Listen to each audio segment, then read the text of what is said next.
du pari d'Emmanuel Macron sur le chômage. Oui. Publication des chiffres hier. Ils sont bons, franchement, François-Xavier. On va y revenir, ils sont bons, oui. Ils sont bons. Il s'était fixé l'objectif d'avoir un taux de chômage à 7%. Vous pensez qu'il va l'obtenir? Eh bien, écoutez, on y va lentement, mais assez sûrement. Lentement, mais assez sûrement. Regardez, 3,5 millions de chômeurs de catégorie A. Alors, catégorie A, ce sont ceux qui n'ont pas travaillé depuis un an. En France entière, 120 000 de moins en un an, moins 3,3%.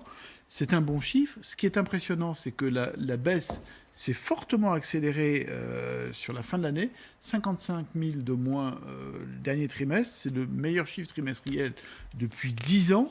Et quand on fait le bilan depuis l'élection d'Emmanuel Macron, la baisse est de 190 000 pour le nombre d'inscrits au chômage.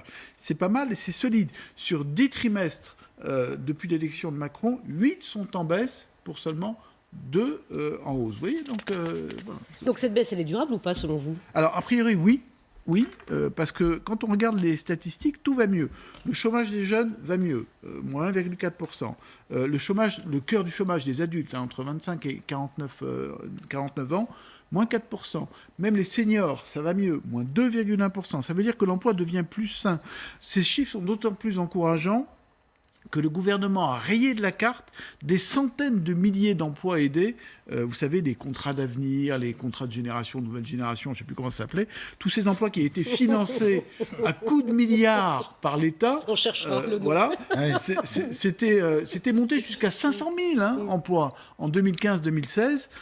C'était Hollande, c'était François Hollande qui avait essayé d'inverser la courbe. Oui, son pari ne lui a pas servi. Ben non, et on s'aperçoit qu'aujourd'hui, ça embauche dans pratiquement tous les secteurs, même l'industrie est dans le vert. C'est vrai sur tout le territoire, malheureusement une exception, c'est la Corse.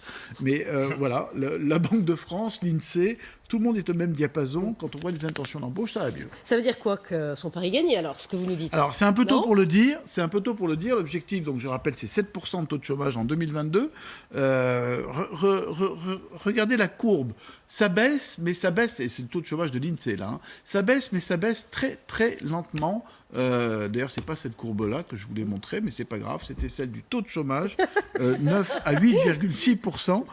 En fait, il faut que ça s'accélère. Il faudrait que ça s'accélère un peu pour pouvoir arriver aux 7%. C'est faisable, sauf s'il y a un retournement de conjoncture un peu violent.